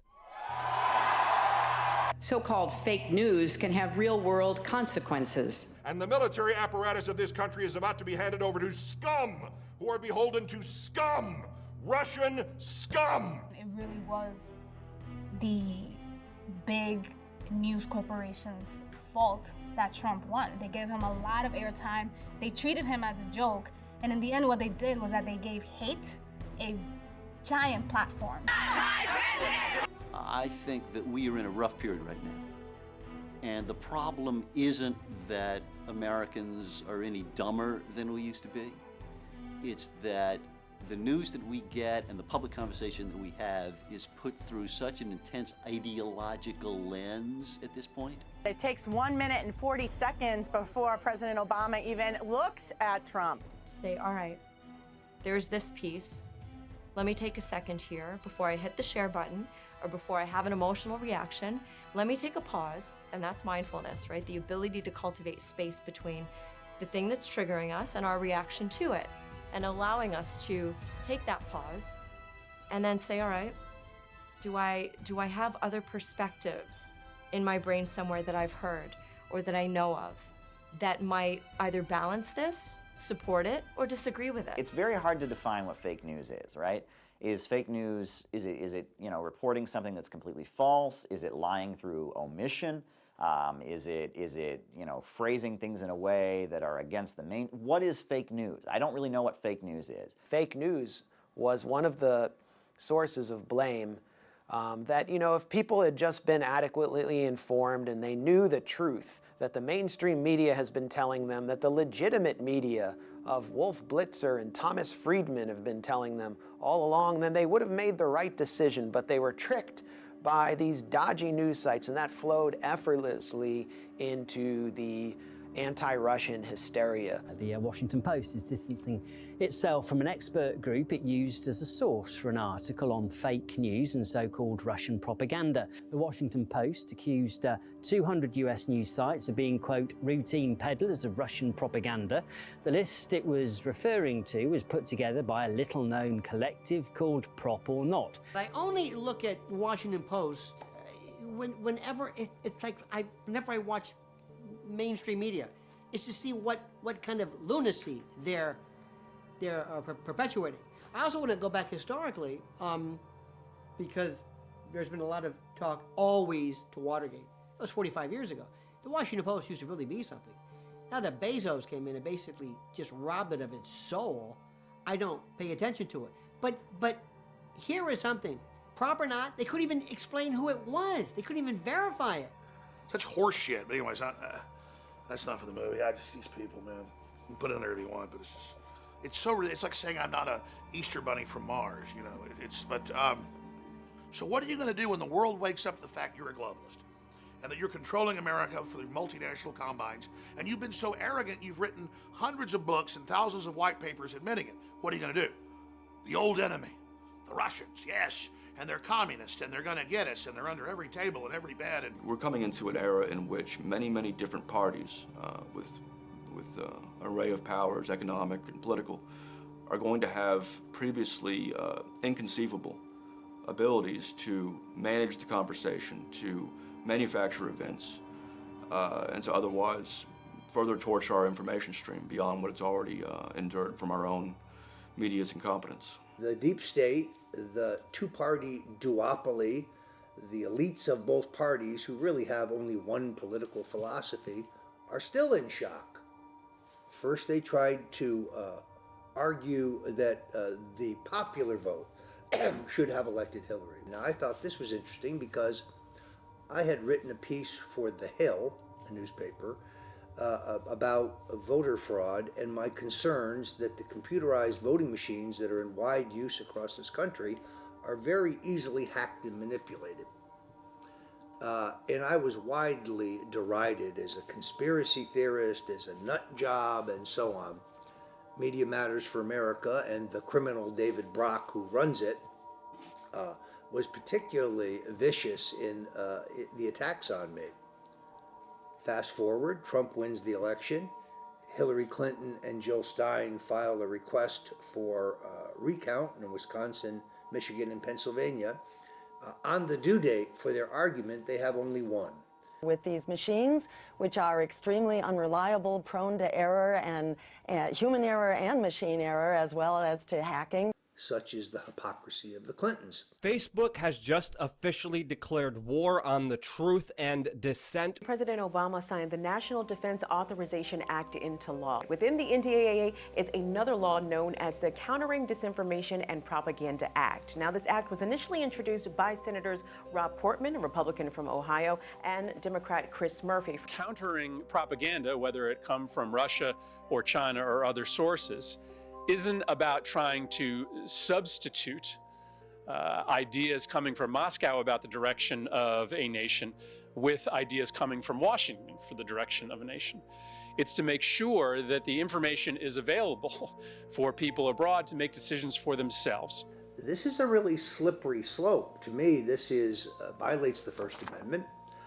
It's Stalinistic type censorship, and it's designed to limit voices of dissent against the government, against the deep state. So this law essentially funds U.S. propaganda, but isn't that illegal? It was, but no, not anymore, because 3 years ago, wrapped inside the 2013 NDAA, was an amendment that removed the ban on the U.S. government creating propaganda and then showing it to U.S. citizens. That ban, by the way, had been in place since 1948. Long before fake news became a major media topic, the U.S. government was already planning its legally backed crackdown on anything it would eventually label fake news. Ministry of Truth. Reports on this bill vary. Some praise the creation of the Global Engagement Center as a much-needed tool to counter disinformation. Some see it as a weapon for establishment figures to squash their competition with shady methods. The thing is, you can describe it in different ways and influence someone's interpretation of what's happening. And people with loose interpretations can turn into real problems. No matter how the government interacts with the media, it's going to be questioned. We found another Michael Hastings article. This one pointed to the removal of a ban on American-seen media content created by our State Department and the Independent Broadcasting Board of Governors. Like so many others, we questioned what this meant. Could our government now create content for us to see? Or is it just making it legal for Americans to see all the old content created? Hastings was concerned with people like John Brennan using the power of government to attack journalists. This made us think about the story he never released, and figures like Corn Meyer manipulating the truth from the shadows. Giving government the ability to do so is a horrifying proposition. The creation of the Global Engagement Centers brings us closer to that reality. They were so arrogant in pushing this hoax, they even had multiple House and Senate committees hold hearings where they said, well, we know RT messed with the election and also InfoWars. Just with no proof, and we know InfoWars was putting out Russian propaganda. Incredible. I've seen the bill, and I've seen, of course, other efforts, generally not gone through Congress, to allow the U.S. and its components, its various factions in the government, to engage in propaganda and to engage in abridgments of speech. We've seen that this is something that there's a lot of concern about in the intelligence community and the military, and that's been the case since shortly after the internet became a popularized thing. There are people who are relatively forward-thinking in their terms, who are pragmatic, pro-state kind of people, who understand exactly what the threat is from the internet and from this new ability for people to collaborate on a scale beyond anything we've seen before in history. You take on the intelligence community, they have 6 ways from Sunday at getting back at you. The Democrats in the House and Senate Intelligence Committee, and some Republicans like John McCain, have promulgated this myth of Russian collusion to help Donald Trump. In my case specifically, the allegation is A, that Julian Assange and WikiLeaks are Russian assets. That's a lie. There is no evidence to that effect. When the intelligence services use the word assessment, when they say something is our assessment, that means they don't know shit. We're supposed to trust our intelligence community, which is fine if you take the time to understand the terms they use, instead of just listening to narratives that make you think the case is already closed. When they come out and said, it was FBI, CIA, and NSA who said in their report that we have high confidence. Well, to me, that immediately meant they're lying. I mean, they have nothing. And the reason I know this is because of all the taps that NSA has on the fibers and they have embedded into them traceroute programs. Traceroute allows you to follow the path of packets wherever they go. And they've got hundreds of these up in the US and around the world. So, if any packet in the US goes anywhere, they know where it goes. So that also told me it didn't go across the net. That was the first thing back in August of 2016 that I said they were lying, And in fact, they are. When you read the FBI report about the hack, there isn't any evidence there. And if you look at their 14-page paper on the 13th page, it says, you shouldn't interpret our inferences as having any basis of fact to say this is certainly what happened. And they're basically saying right up front, we don't have any evidence. U.S. intelligence has concluded that Russian President Vladimir Putin ordered his military to help Donald Trump win the election. Today, the Director of National Intelligence took the unusual step of releasing an unclassified version of an investigation that details computer hacking, propaganda, and fake news articles. So it is their assessment that Assange is a Russian asset. Then following that, the allegation is that because I predicted that John Podesta, the Clinton campaign chairman's business activities in Russia would come under scrutiny, well, that must have meant that I knew in advance about the hacking of Podesta's emails. I never said anything to that effect. I never claimed anything to that effect. It's supposition. It's conjecture. It's projection. And it's bullshit. Vault 7, the largest ever publication of confidential CIA documents. Another Snowden emerges. Yes, let me be specific. This has been leaked by patriots inside the Central Intelligence Agency. So was all the information that you saw unfold during the campaign. None of it came from the Russians. The problem is not, poor Donald Trump. You're the president, right? You should be asking questions about why was this possible in the first place, and why haven't I fixed it? When Vault 7 was released, we thought back to a Cord Meyer interview regarding congressional oversight of the intelligence agencies. Has the congressional oversight of today lost track of what the intelligence community is doing in the digital age? Explain to this audience the restrictions on the CIA recently removed by Congress. The piece of legislation that Carter signed on the 14th of October, which clearly gives to the Senate and House Intelligence Committees the oversight responsibility and removes that responsibility as far as covert action is concerned from the purview of 6 other committees of Congress. Is there an exception in the law for current or former U.S. officials who request anonymity? To release classified information? Yes, sir. No. Important to point out that the new legislation gives to these 2 intelligence committees full access to all information they may need to conduct their inquiries and to ensure their oversight, so that the American people can now be assured of the fact that there is competent, continuing legislative oversight, which it seems to me, and has always seemed to me, to be the best protection against the abuse of secret power. In theory, how would reporters know a U.S. citizen made a telephone call to an agent of a foreign power? How would they know legally? Yes. If it was declassified and then discussed in a judicial proceeding or a congressional hearing, something like that. And assume none of those facts are at play, how would they know? Someone told them who shouldn't have told them. I think that by narrowing down the number of committees to only 2, we have, in effect, made it conceivable and possible for the president to consider covert action if necessary. Before, I think the president would have been out of his mind to put forward a covert action proposal of any consequence. With 8 committees, their staffs, it added up to over 200 people. Admiral Rogers said there are 20 people within the NSA that are part of the unmasking process. How many people within the FBI are part of the unmasking process? I don't know for sure as I sit here. Surely more, given the nature of the FBI's work. We come into contact with U.S. persons a whole lot more than the NSA does, because we may be conducting, we only conduct our operations in the United States to collect electronic surveillance, to conduct electronic surveillance. Interactions between the Obama administration and the intelligence community made it impossible to disprove bias in decision-making.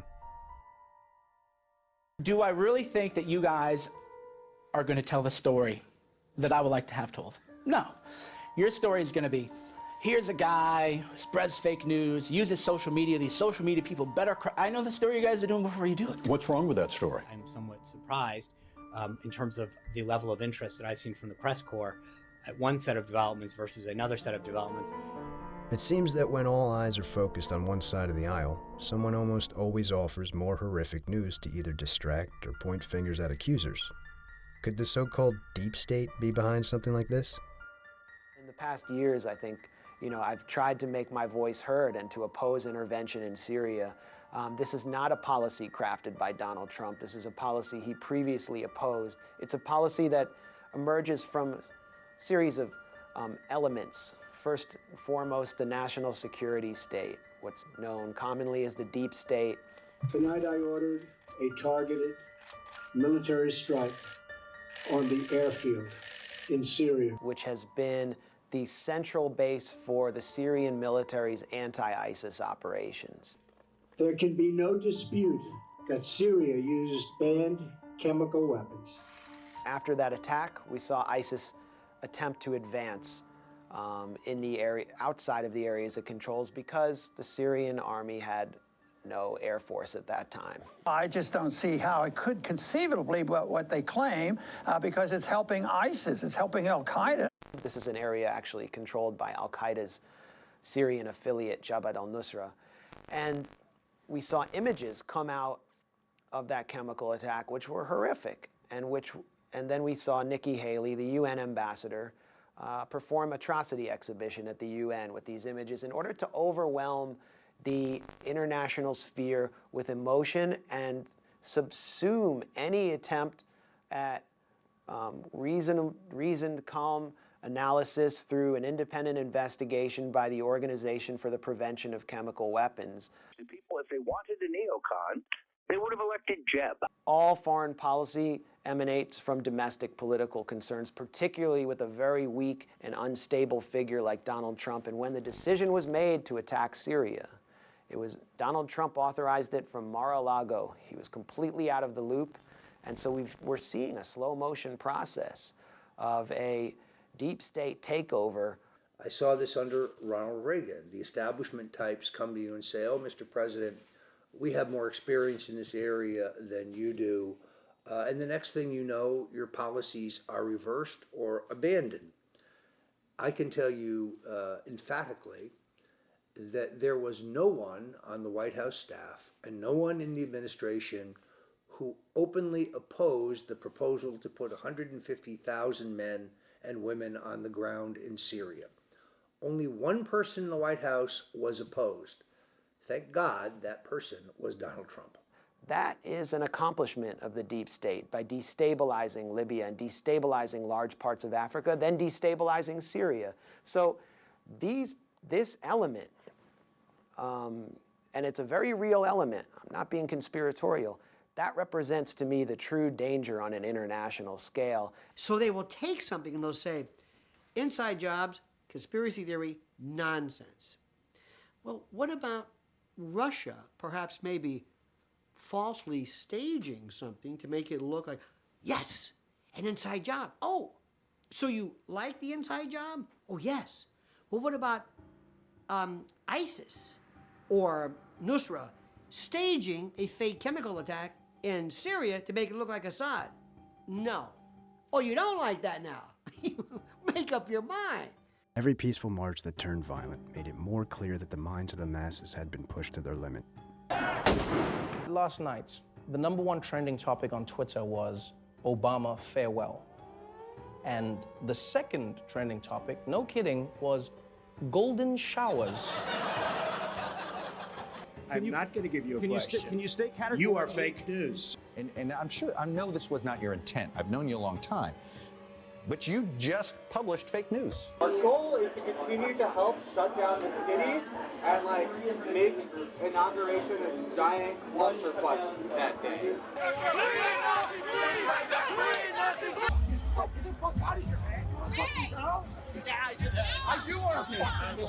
Now arrives the hour of action. With waves of emotion sweeping the nation, we wondered why our government's subsidized platforms were showing the world our mess.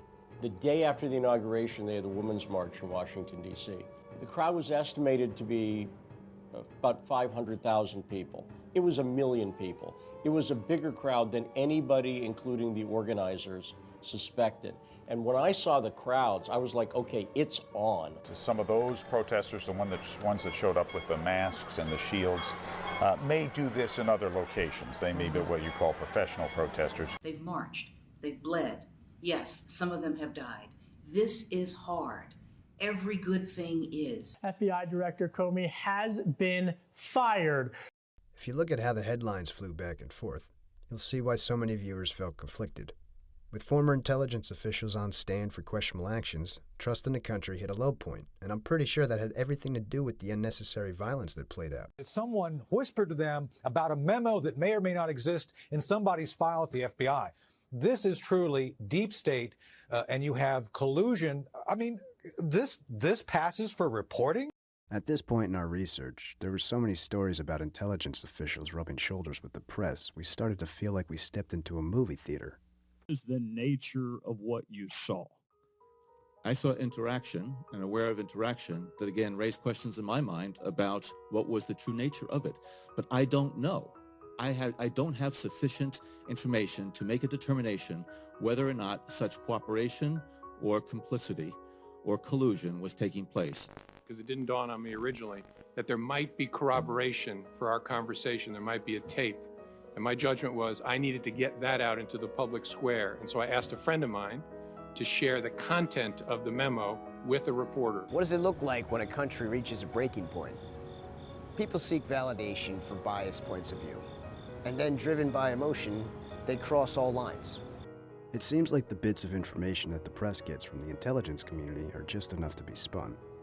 And a manipulated story could turn a simple conflict into something violent. We found a lot of talk about why Charlottesville happened. On the surface, racism was the cause of the tragedy. But was there more? Are you with the alt-right? If you're with the alt-right, get from here. Get away from here. Get away from here. Get away from here. They're very inclusive. I'm looking to learn about inclusion, guys. I'm just looking to learn about inclusion and diversity.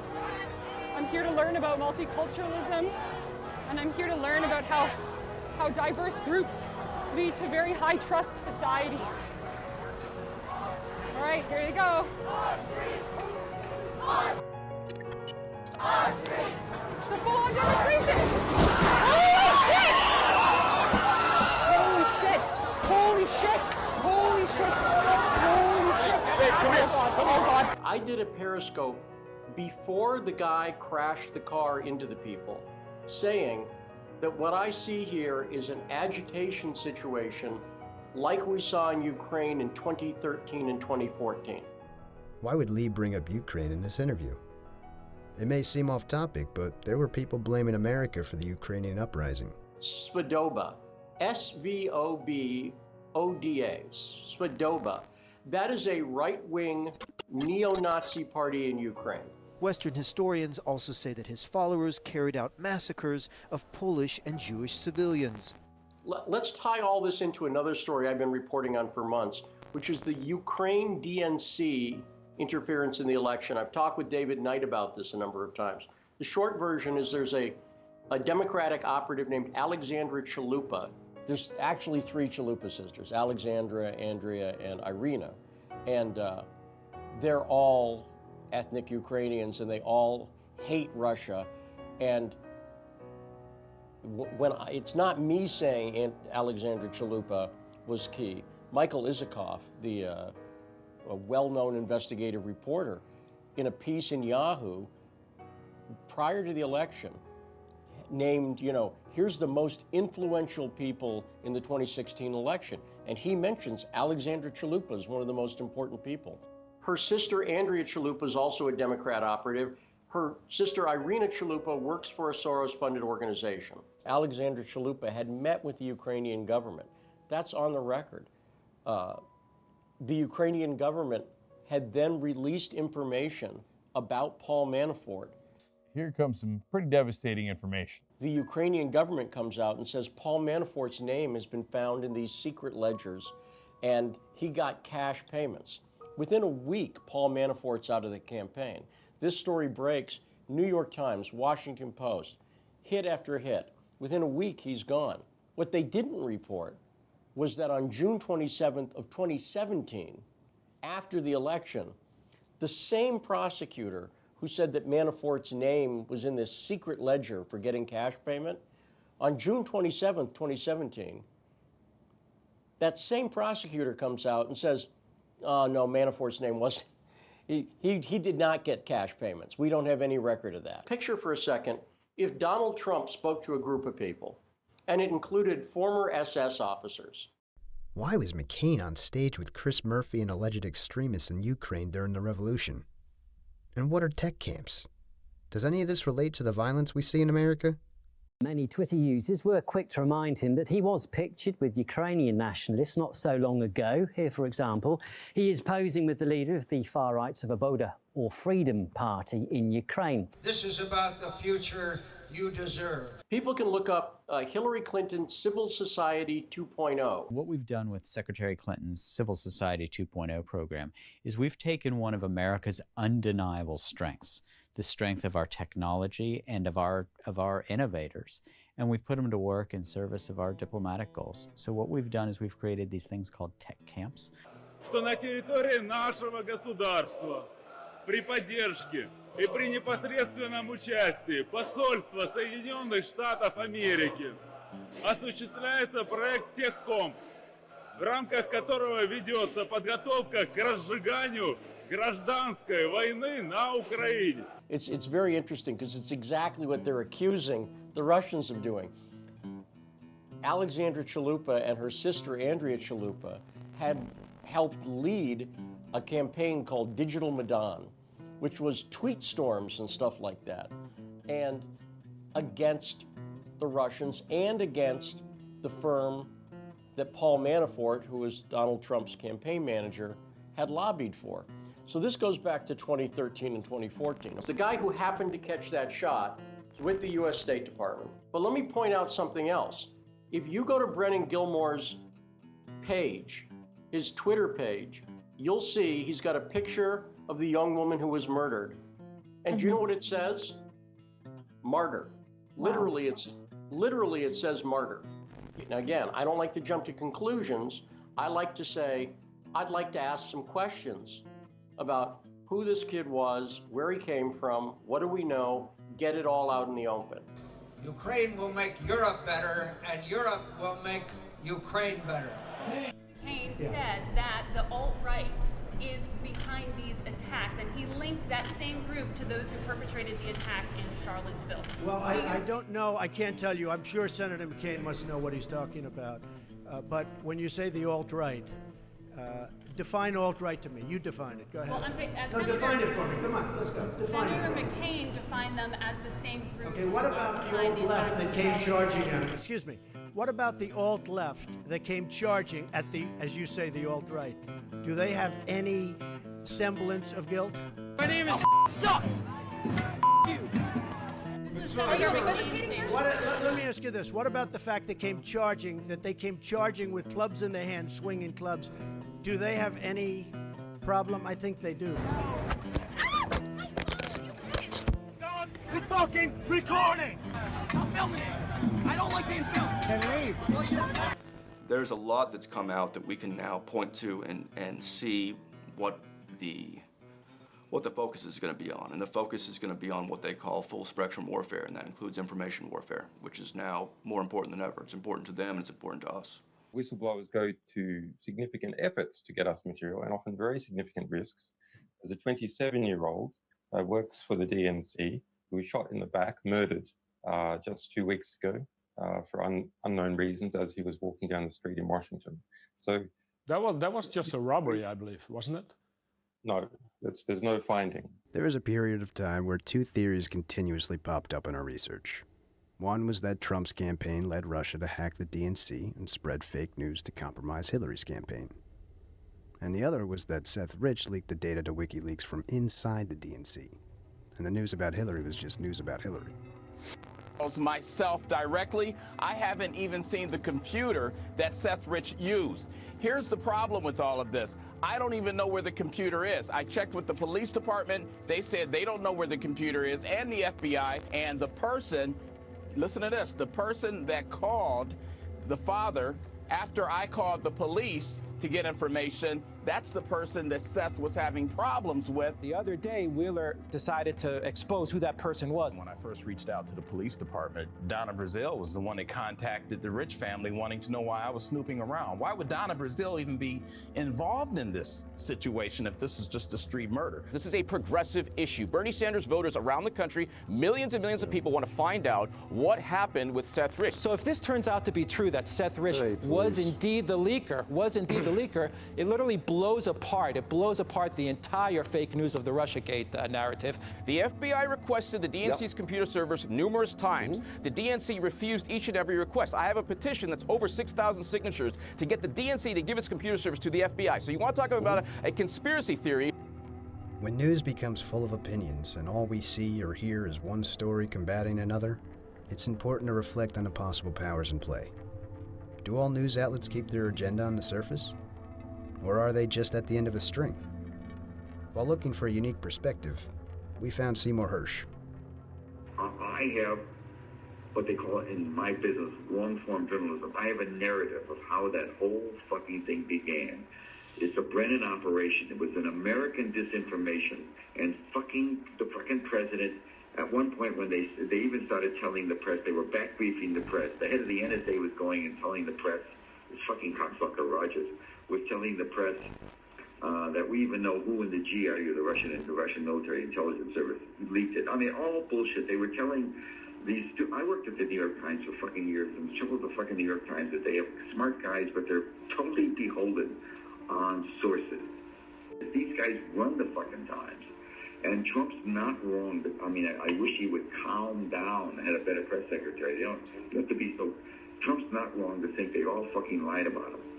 He was one of two staff people. I love him. I miss him. He was a patriot, and I hope to God we find out who murdered Seth Rich. You wrote in the book you feel responsible for his death. Because he was my child. Okay.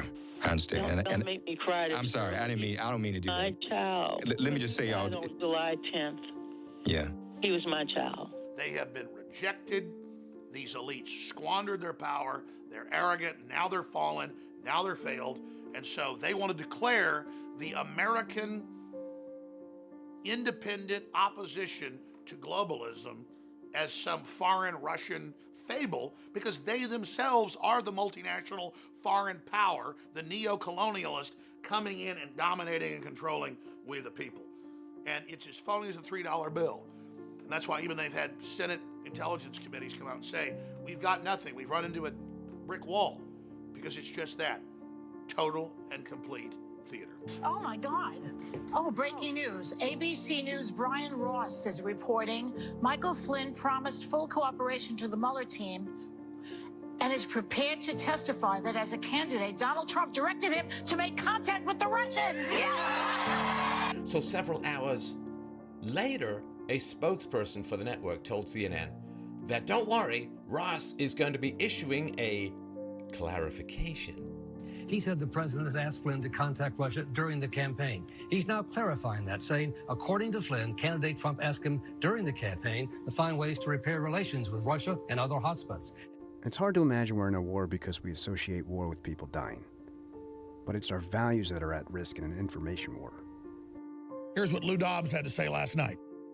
Good evening, everybody. It may be time to declare war outright against the deep state and clear out the rot in the upper levels of the FBI and the Justice Department. The encouraging thing is, there's people pooling information and verifying sources to get you the truth. Don't be afraid of rabbit holes. Just understand when you've gone too far down and you gotta turn around.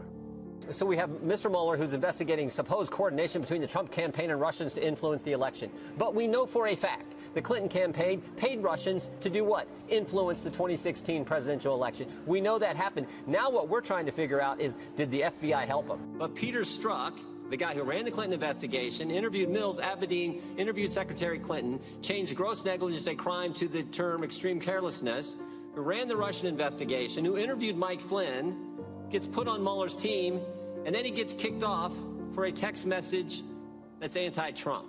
If you kicked everybody off Mueller's team who was anti-Trump, I don't think there'd be anybody left. So here there's got to be something more here.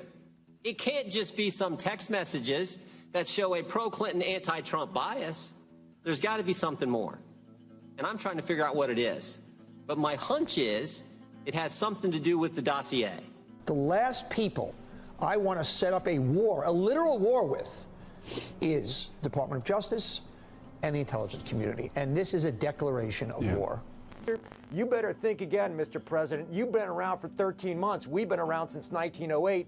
I know how this game is going to be played. We're going to win. This president has demonstrated his willingness to do what he can to try to undermine this investigation. You have a president that was supported by a foreign nation. Moore attended an anti-Trump protest that was organized by the Russian nationals who were just indicted for meddling in our election. The Robert Mueller investigation had a lot of moving parts, and it promised bombshells every day. Sensational stories filled with intrigue had us questioning everything. But stories lost steam, and journalists backtracked. While others refused to accept any theory connecting Trump's campaign to Russia. Even when Mueller's report was made public, people couldn't let it go, convinced there was evidence of collusion somewhere. There's a clear divide in our country, and it looks like this issue is far from over. We have to comb through all the garbage, the speculation, and bias with caution. Roger Stone believes the FBI attempted to entrap members of President Trump's 2016 election campaign through an arranged meeting. Court documents show Greenberg said he'd worked as an informant to the FBI. Are astounding that we would allow this type of investigation to be embarked upon without any real solid foundation of collusion.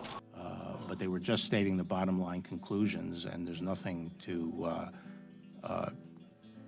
suggest to me that those, that those weren't. No collusion, no obstruction. It's over. It's done. It's over. Well, the letter speaks for itself. I thought it did too. Where do we go from here? How long will reporters push their narrative before they give up and stick to the facts? There is no one who has a partisan mindset in this country who now thinks as highly as the DOJ or the FBI or the presidency as they once did. And that's important. It's important because we've had this belief, this myth that all is well, that our institutions are in the hands of grown-ups, and that the American citizenry is capable of overseeing this vastly unprecedented apparatus of power. Most of the American politicians, media, and educational system trains another generation of people who think they are living at a peacetime. False. The United States is in the state of war, undeclared total war against the basic principles and the foundations of this system. I have an optimistic view of the future of journalism, but I guess that's just because I have a hand in it. The future of what? Undercover, gonzo-style journalism. I think that's where we're going. Citizen journalists are going to have to start taking the lead on creating new ways that we do this. We're still doing journalism in ways very similar to how we did it 100 years ago. I'm optimistic. You know, I started out going more on Breitbart, Washington Times, Fox News, etc. I have been spending in the last 12 months an inordinate amount of time on progressive radio, left-leaning sites, and right-leaning sites. Pro-immigrant, right, like myself, pro-black, that is not even liberal, but, you know, more to the left of that, then you're going to consume news that is going to be catered to you, and you're not going to see what, you know, right-wing folks are reading on Breitbart. Technology is mostly responsible for that, I think. It is possible today to wake up in the morning and all day long and all night long hear nothing that you don't agree with. We have to start getting better as a society about learning how to take in information that we don't necessarily like or agree with and be able to hold space for a differing perspective.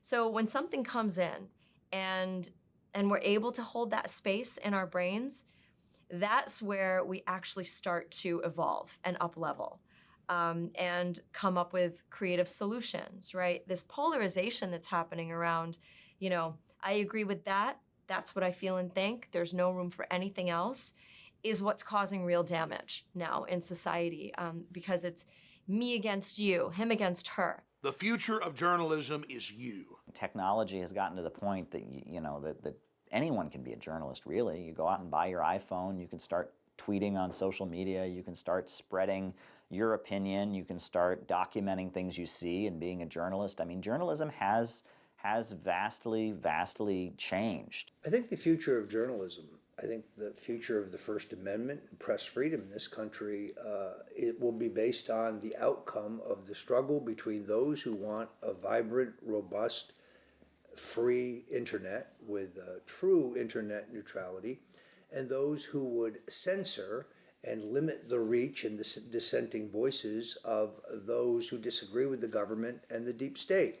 This is the single most important struggle of our time. Well, do you think the media is going to come around? Do you think the media is going to eventually be on your side? And he's on stage with Reince Priebus. And Reince Priebus basically says, you know, yeah, I think they will. I think the media is going to come around. And Bannon says, well, one of the reasons Reince and I get along is because we don't agree on everything. And we can argue and still be friends. But no way, the media is the enemy, and they will never come around. And Steve Bannon had that exactly right. We still have a journalist going to 2 or 3 sources who may or may not be bullshitting them, and may or may not know what they're talking about, and may or may not contradict each other, thus making the reader no wiser. And then he goes to an editor who knows less than the journalist knows about it, and a fact checker who, in my experience, having been covered quite a bit in the last 4 or 5 years and having previously worked as a journalist myself, are not supermen. We always talk about Russia and how they kill journalists, how Putin kills journalists. And I'm not going to sit here and dispute that that's happened, or that Boris Yeltsin, our guy in Moscow, killed journalists as well. It may have happened. But we have a different way of killing journalists. And it's not through eliminating them with bullets. It's by destroying their reputations. People have gotten lazy. Instead of thinking for ourselves, we find supposed thought leaders who can be as dumb as celebrities to as supposedly smart as academic experts, and we listen, we let them think about the problems, they reach a conclusion, and then we just accept their answers. Instead, what we should be doing is really thinking for ourselves, and I think that's what Donald Trump and his team are trying to get people to do. And by creating all this controversy, I believe actually more and more people are thinking for themselves. What's important is that people out there, young people, are fascinated by the truth. And you're the future. You're it. And what you're going to do is you're going to pass it on to somebody else. And this is going to be the new rock music. This is going to be the truth. Your version, whatever it is, I don't care what it is. Journalism. You don't need journalism. No, it's nonsense. What it is, it's you basically using what's going on, current events, whatever you want to call it. That sounds so boring, but what's happening, and you're making it now as an entertainment medium. And it's that huge mass of people that are now reporting and now documenting what's happening that is overturning the globalist state and the mainstream corporate media because they've got all these packaged lies and all this manipulated garbage and these talking points, and we're just coming with the truth, which is we don't know what's going on. We're trying to find out, and we're honestly reporting. And it's that open-eyed wonderment of the world and not having an agenda that is going to turn this planet around and I think save humanity. I certainly hope so. I've got 4 children. For now, we have an open and free internet to help us uncover lies and truths. But based on some recent censorship, it seems like someone or something is trying to pull the veil back over our eyes. To me, the news is supposed to be educational. Reporters should only give us the facts about current events so we can develop our own opinions and take action if a problem needs our attention. The second a news outlet tries to come up with a theory or speculate anything beyond facts, they become sensational. They become entertainment. There's nothing wrong with that. The problem comes when viewers accept opinion as fact. Living in a time where one post on social media can change the world, we all have to be more mindful about what we're saying. And we can't censor people. It's not the answer. If that power exists, there's no controlling who gets to censor who. We would lose all progress. The First Amendment exists for a reason. It prevents tyranny. We need to let people speak, no matter what they have to say, so we can understand each other and find a common ground. Remember, it's important to investigate and understand everything before we have an emotional reaction or form an opinion. Sensationalized truth can be worse than a lie. Try to understand every news outlet's real agenda and make sure their sources aren't trying to manipulate them. The more sources, the more investigating, the better. Just keep your guard up. There's a lot of people out there that want to influence the way you think.